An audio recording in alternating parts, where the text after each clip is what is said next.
no me la esperaba. Vale, defensa de derechos. Muy bien. ¿Por qué hace falta el feminismo? Habéis dicho todas estas cosas, ¿eh? Solidaridad, lucha por la igualdad, igualdad real, una lucha histórica, cambio del mundo, sororidad, empatía, defender derechos. ¿Por qué el mundo a ese extraterrestre le diríais que tiene que tener feminismo? Yo diría que porque es un movimiento revolucionario que va a llevar a los cambios que aspiramos como sociedad más igualitaria. Vale. Porque la mujer sigue oprimida desde siempre. Vale. Porque el patriarcado no nos deja ser iguales. Vale. Porque la vida sin un punto femenino feminista no sería vida. Y nosotros aportamos otro punto de vista. Vale. Porque hace falta una transformación de la sociedad. Vale, transformación social. Vale, o sea que a este extraterrestre le tendríamos que explicar que el feminismo es toda una agenda de lucha revolucionaria, transformadora por la igualdad real, que es histórica, que pide los derechos, que incorpora la empatía, que se basa en la sororidad y que necesitamos que exista, entre otras cosas, porque es un movimiento revolucionario, o sea que la presuposición de que hay que hacer cambios en la sociedad, por la opresión que han sufrido las mujeres, por el patriarcado, como bien ha dicho Mila como concepto, por la necesidad de transformación, y Mónica añadía por ese punto de vista femenino, ¿no? O feminista, pero bueno, por la participación de las mujeres en la sociedad en su conjunto. Vale, pues es fantástico, porque cuando haces esta pregunta en los talleres, la gente normalmente se calla, así que os quiero informar que como militantes de Podemos estáis muy al día y muy bien y con las cosas muy claras sobre qué es el feminismo y por qué es necesario, ¿vale? O sea que todo el mundo tranquilo, porque esto suele ser siempre un vacío y un silencio, ¿no? Donde a la gente le da como cosa y está todo bien, está todo perfecto.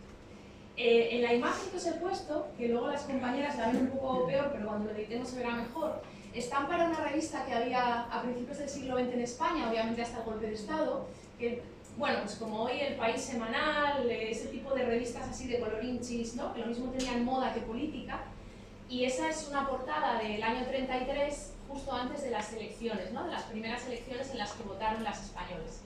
Esta semana se cumplió, el 1 de octubre fue el día en que se aprobó en la Constitución Republicana el sufragio universal, ¿no? Entonces, bueno, siempre me gusta ponerla porque, si os fijáis, las mujeres que están ahí representadas son muy diversas, ¿no? Tienes una mujer que se la ve a la izquierda más mayor, de extracción más obrera, tienes señoronas, tienes modernas, ¿no? Es decir, un movimiento que en aquel momento, en lo que tiene que ver con el voto, la portada de estampa reconocía un derecho, ¿no? Y apelaba a todas las mujeres. A mí hay una definición de una teórica norteamericana, Angela Davis, que siempre me ha gustado mucho y que resume algunas de las cosas que vamos a ver hoy y que es muy sencilla en su crudeza, ¿no? Dice que el feminismo es la idea radical que sostiene que las mujeres somos personas. Porque, claro, si hay toda una estructura de desigualdad y hay una estructura de discriminaciones, es porque estamos en un sistema que por diversas razones, y hoy vamos a ver algunas, considera que las mujeres no solo no somos iguales que los hombres, sino que además somos, en esa diferencia, inferiores, ¿vale? Una cosa que tenemos que tener clara es que la desigualdad no es entre elementos, esto es blanco y esto es negro. No, es que lo que se considera positivo está arriba y lo que se discrimina está abajo. Es decir, hay una jerarquía. No es solo que seamos distintos, es que la desigualdad es jerárquica, ¿vale? Por lo tanto, en el mundo, al menos occidental, no me puedo atrever yo a hablar fuera de contextos que no conocemos. Históricamente hay un momento en el que por alguna razón, y ahora avanzamos un poco en ello, parece que las mujeres dejamos de ser personas. Por supuesto, Angela Davis, que es una mujer negra, ya si encima entramos con otros condicionantes, y lo veremos hoy un poco, a mayores, menos persona eres, ¿no? Que una mujer blanca como puedo ser yo. Compañero. Que, por ejemplo, ¿qué dice la idea radical? Si una idea que está muy bien no tiene por qué ser radical, y que es lo normal, no lo radical, es lo normal. Claro, pero en un mundo, yo lo interpreto así, y ella siempre lo explica de esa manera, en un mundo en el que hay una estructura de desigualdad económica, asesinatos constantes. Parece ser que el feminismo reivindica algo tan sencillo, ¿no?, como un trato de reconocimiento entre iguales, de también las mujeres somos personas, ¿no?, que parece que a veces, y en muchas partes del mundo, pues no funciona así. O sea, esto va por grados y va por escalas, pero sí, más que radical, debería ser común, ¿no?, una idea aceptada con otra, sí, con más naturalidad. Bueno, de todas formas también es cierto que el término radical no nos tiene que dar miedo. No, aquí ninguno, radicales somos todas, ¿no? Y además todos, viene de sí, raíz, sí, la radical viene de raíz, sí. y aquí lo que hay que cambiar es de raíz todo, o sea que... Sí. Pero hay que defender, radical hay que defender. Sí. Es lo normal, que seamos dos personas. Pero no lo es. En este mundo, por desgracia, compañeros, no es lo normal, no es lo común.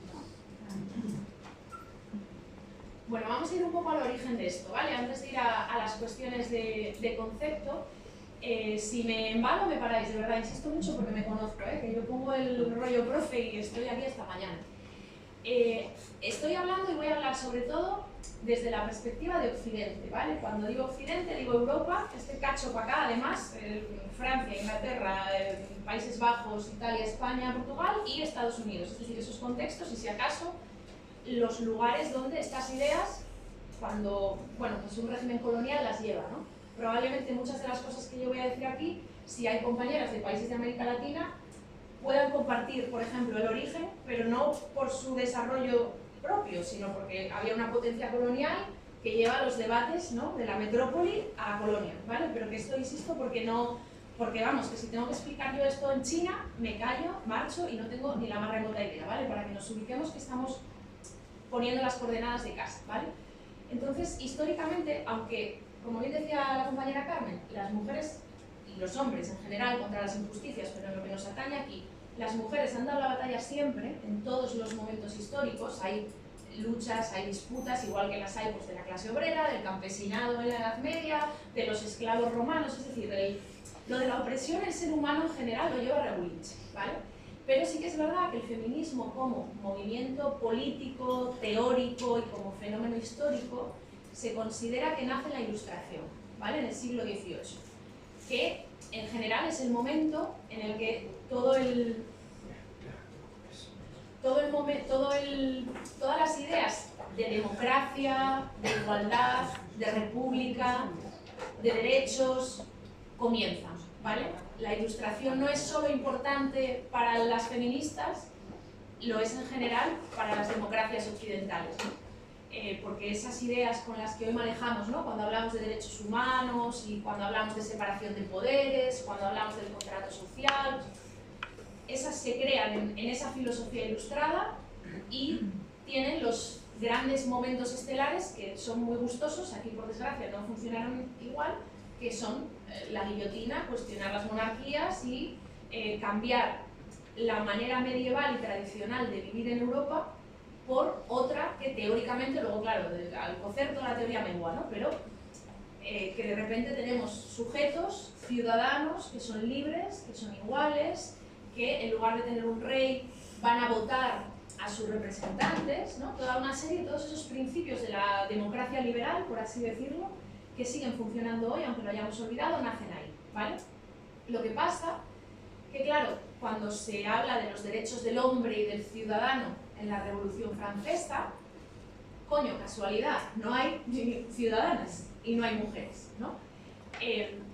Esos derechos se están discutiendo, se están creando, se amplía, por ejemplo, a las personas de origen judío, porque durante mucho tiempo la religión fue un factor que limitó pues, acceder al voto, acceder a la propiedad y demás.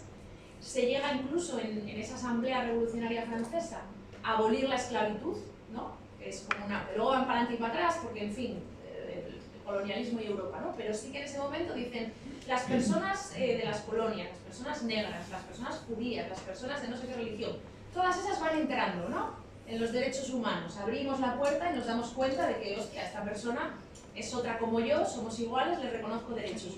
Por lo que sea, ya veremos, las mujeres ahí no llegaron. Nunca se reconocieron los derechos de las mujeres y de las ciudadanas. De hecho, una de las grandes pioneras del feminismo de ese siglo, Olympe de Gouges, escribió un manifiesto incendiario que es el de la Declaración de los Derechos de la Mujer y la Ciudadana, y ella decía, con mucho sentido, que si paga impuestos y puede subir al cadalso, ¿por qué coño no va a votar? ¿No? Si yo contribuyo y me podéis judicialmente, ¿no?, ajusticiar como a un hombre que delinque, pues tendré que tener todo el catálogo de derechos. Pues no, ¿vale? Eso no pasó, luego veremos por qué. Entonces solemos colocar en el siglo XVIII el origen del feminismo occidental, porque a partir de ahí las teóricas hablan de una ritualidad, es decir, empieza a haber una agenda, unos temas y unas formas de organización. El siglo XVIII, lo vamos a ver también, es el momento en el que alguien dice, deberíamos ser todos iguales. Bueno, si no lo somos es porque la educación de las mujeres es diferente. No nos dejáis trabajar, no nos dejáis votar, hay desigualdad en el seno del matrimonio. Bueno, eso en España además, me vais a perdonar que no quiero que nadie diga su edad, pero aquí hay alguna que hasta hace 4 días, me temo, que no salía del país sin un permiso del padre, marido, no abría una cuenta del banco, no trabajaba. Eso es muy viejo, eso nos viene del siglo XVIII y del siglo XIX, ¿vale? Entonces, podemos fijar en la historia ese momento en el que se empieza a analizar la desigualdad educativa, cómo eso genera dificultad para acceder al trabajo, cómo eso genera desigualdad entre hombres y mujeres ya en lo íntimo, ¿no? Porque si a una parte la tienes adocenada y no le das acceso a la lectura, a la educación, a poder desarrollarse, pues vas a generar, en aquella época sobre todo, matrimonios desiguales, una sensación de inferioridad de las mujeres con respecto a los hombres, que va a generar violencias, ¿no? Todo ese entramado empieza a tejerse ahí, ¿vale? Y claro, antes hubo cosas, siempre ha habido cosas, pero a partir de ese momento digamos que ya hay una continuidad, hay una discusión, y no hay proceso en Europa, y tampoco en España, aunque se nos haya olvidado, que no tenga una discusión sobre el papel de las mujeres desde entonces. En la Francia revolucionaria, ciudadanas, no, para casa todas. Lo tenemos más olvidado. Cuando los Borbones empiezan a crear aquí a finales del 18, os acordaréis de esto de la escuela seguramente, las sociedades económicas de amigos del país, ¿no? Esto que explicaban ahí para ayudar a los reyes a pensar sus cositas y tal. Vale, mujeres fuera, ni de coña, las ponemos apartadas en una junta especial. Constitución de Cádiz, mujeres fuera, no, las señoras no las dejamos ni entrar a la sala. Riego, no tenemos derecho a hacer esto, pero venga, fuera también. En el 68, la gloriosa, venga, ya las dejamos educarse, pero voto, no, todo así, ¿vale? No hay momento desde el siglo XVIII en el que la condición de las mujeres en igualdad no sea parte de la discusión democrática. Y eso es algo que ahora, en este último tiempo, hemos visto con más claridad, pues porque nos ha tocado una ministra de Igualdad peleona. Quienes tengáis memoria de lo que le pasó a Viviana Ido, podréis decir también con Viviana Ido se dio ese fenómeno, porque se dio. Lo que pasa que, bueno, la virulencia, las redes y cómo el auge del fascismo ahora es otro, sitúa la discusión en otros términos, ¿vale? Para hablar del pasado de antes del siglo XVIII, bueno, Clara Campoamor tenía una expresión muy guapa que hablaba de los tipos luminosos y aislados de otras edades, ¿no? De esas mujeres, pues yo qué sé, una Hipatia, pelea contra la religión y, yo qué sé, pues cualquier figura histórica un poco hasta Cleopatra, en fin, mujeres que han roto moldes y que han hecho ese tipo de avances, las ha habido en la historia siempre, ¿vale? Lo que pasa que yo insisto en esto, el 18 es el origen. Claro, ser hijas de la Ilustración nos da otros problemas, pero ya los veremos, porque claro, al final la Ilustración es ese momento en el que Europa se reparte el mundo, en el que la idea del sujeto queda asociado a un hombre blanco, heterosexual, de cierto poder adquisitivo, de ciertas religiones incluso, ¿no? Porque también aquí hay jerarquía, no es lo mismo ser protestante que católico, que ser judío o que ser ateo, bueno. Es decir, que luego la Ilustración nos da otros problemillas, pero podemos pensar que hay una parte que lo que hace es darnos las herramientas intelectuales para la emancipación. Es decir, si yo concluyo que el rey no es alguien divino privilegiado por su sangre, sino un fulano como tú y como yo, y el pacto lo hacemos entre iguales, a mí me das una herramienta de emancipación, porque entonces ya no te voy a aceptar las subordinaciones tan fácilmente, ¿no? Ese es un poco el principio. Vale. ¿Dónde quedan las mujeres para estos señores franceses tan amables como Jean-Jacques Rousseau, que sale ahí, Rawinski, que no se ve muy bien? Todas estas ideas de democracia, de derechos humanos, de libertad, de igualdad, se suelen nombrar habitualmente, no me voy a poner muy teórica, pero solamente para que lo tengamos claro, con esa idea del contrato social, ¿vale? El contrato social es la gran teoría del siglo antes del 18, pero ahí cristaliza, que dice que básicamente que los hombres, y aquí hombres es hombres, ¿vale? Salvo que diga, yo suelo hablar en inclusivo, cuando diga hombres estoy diciendo señores, ¿vale? Entonces los hombres que vivían en un estado de naturaleza, salvajados, ¿no? En un momento dado deciden que en lugar de usar la violencia unos contra otros, de andar a garrotazos, ¿no? En lugar de tener un patriarca que es el que más fuerte pega y el que más somete y el más violento, como se reconocen entre ellos libres e iguales, van a decidir ser civilizados. Y en lugar de garrotazos, pues hacemos separación de poderes, hacemos elecciones cada X años, ¿no? Le reconocemos al otro la capacidad de representarnos, de, bueno, pues se organiza el sistema, ¿no? Hay un pacto entre hermanos, en este caso, esa fraternidad, la divisa no es accidental, y claro, se monta todo un tinglado en el que, sin que haya una gran razón filosófica, las mujeres quedan fuera del contrato. Las mujeres no pueden ser ciudadanas porque las mujeres están, decía Rousseau, más apegadas al estado de naturaleza. ¿Por qué creéis que las mujeres estamos más apegadas al estado de naturaleza? Porque somos las que tenemos los hijos. Efectivamente. Los señores franceses concluyeron que como tenemos útero y entonces la potencialidad de ser madres, que no todas tenemos por qué serlo, ni queremos, ni lo deseamos, ni podemos, tal, pero como está la función reproductiva de eso, que es una condición animal, biológica, que no tiene más trascendencia, bueno, tiene toda en Occidente, pero entendedme que es órganos sexuales, los hay de dos maneras, ¿vale? Pues de eso se hace el orden del mundo, ¿vale? Entonces, si yo soy la que pare, si la maternidad es una función que las sociedades occidentales han considerado siempre casi sagrada, porque ahí la religión ayuda mucho y viene a contribuir, pues se concluye que estás para parir. Y entonces tu lugar en el contrato social pasa a ser únicamente el matrimonio. Porque no vale parir en cualquier circunstancia, ni por supuesto usar esos maravillosos órganos sexuales sin fines reproductivos, ¿vale? Aquí las mujeres no pueden firmar un contrato como ciudadanas, pero sí pueden ser esposas, ¿no? Y ahí el sistema las mete dentro. Dice, pero ellas ya casadas, ya las representa el marido, ya vota él por ellas, ya decide por los hijos, ya tenemos toda esa estructura, ¿vale? Y la idea del contrato social viene junto a otra cosa que os sonará y habréis oído, que es esa idea de las esferas separadas, ¿no?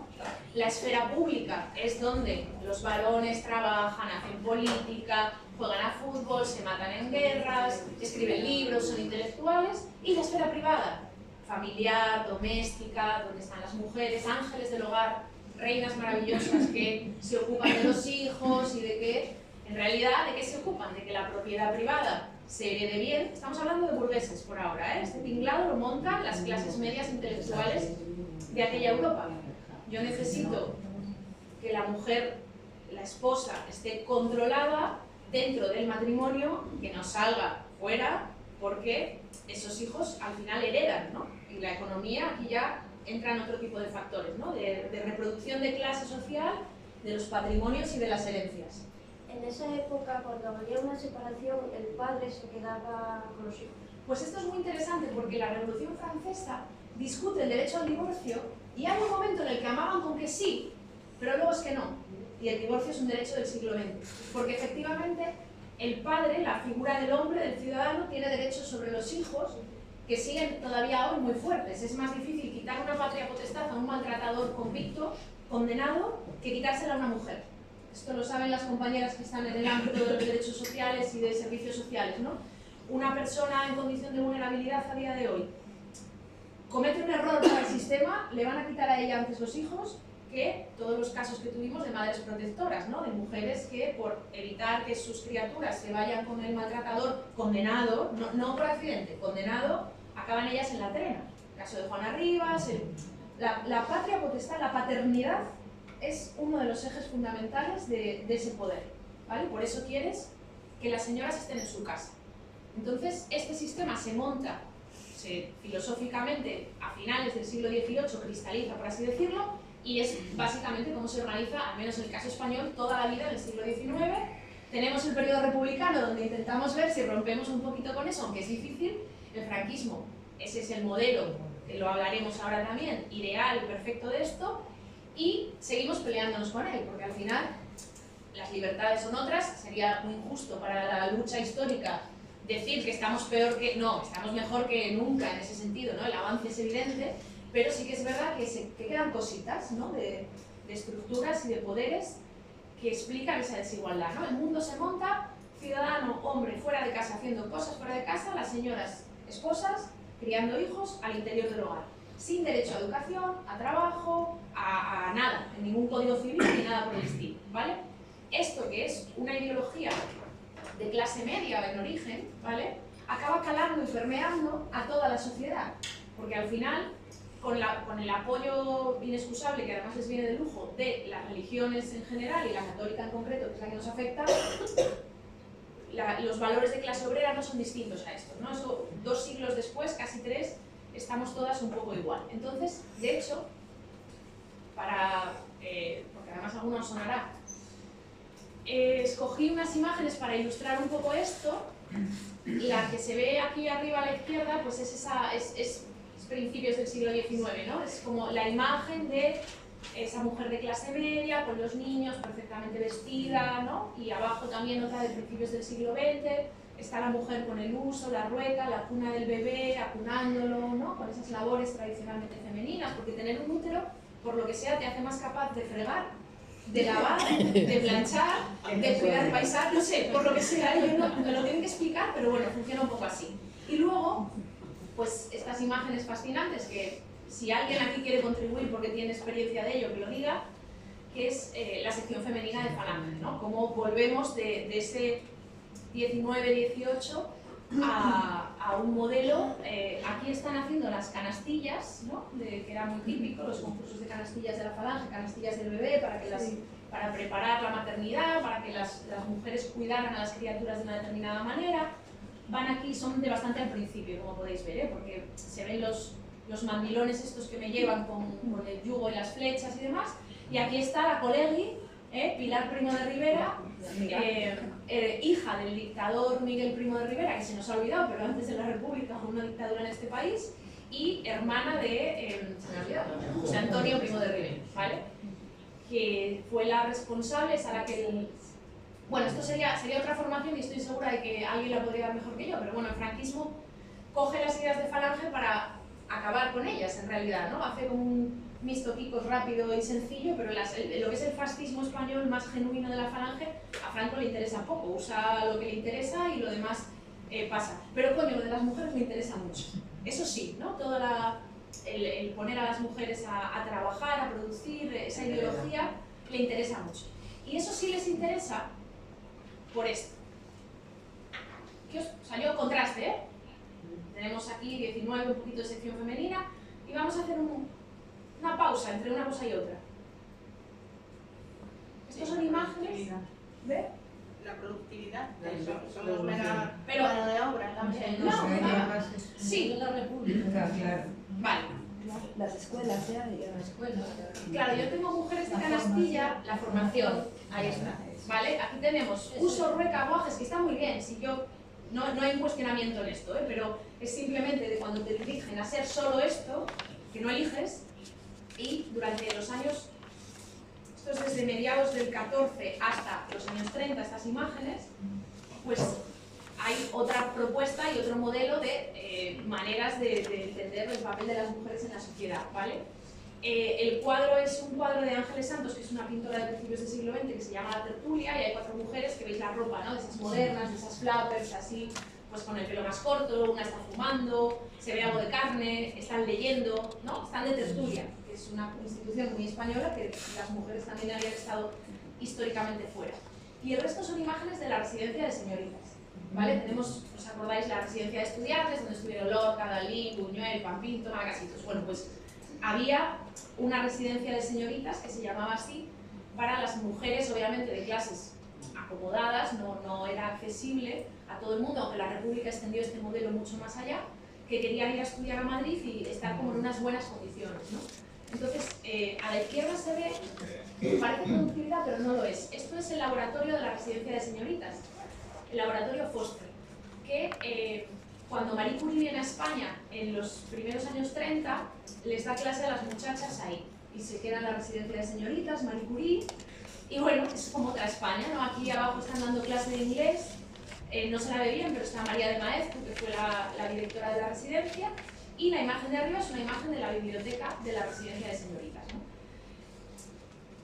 No vamos a llegar hoy ahí, no vamos a profundizar tanto, pero de alguna manera, una cosa que a mí siempre me gusta decir cuando tengo ocasión de meter la cuña, y que tiene también que ver con el proceso que estamos viviendo ahora, o que hemos vivido, los poderes conservadores en España, sea el absolutismo borbónico del finales del 18, el del 19, sus versiones dictatoriales de principios del 20, sea el franquismo, siempre ha reventado la baraja cuando los derechos de las mujeres avanzaban demasiado, ¿vale? También por otras razones, pero para lo que es el fascismo español, pero también para el franquismo, para ese absolutismo, todas esas ideas de lo que tiene que ser una buena mujer española, ¿vale? Mujer de su casa, cuidadora, un poco pasional, porque oye, somos sureños y tenemos, ¿no?, esos tópicos de la cosa romántica de lo español, pero para esos poderes conservadores la idea de una mujer libre, educada, en igualdad siempre ha sido un límite, ¿no?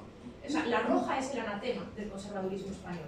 A Irene Montero le cascaron porque es guerrera, porque es de Podemos, porque es una tía joven, pero la cascaron por roja, ¿vale?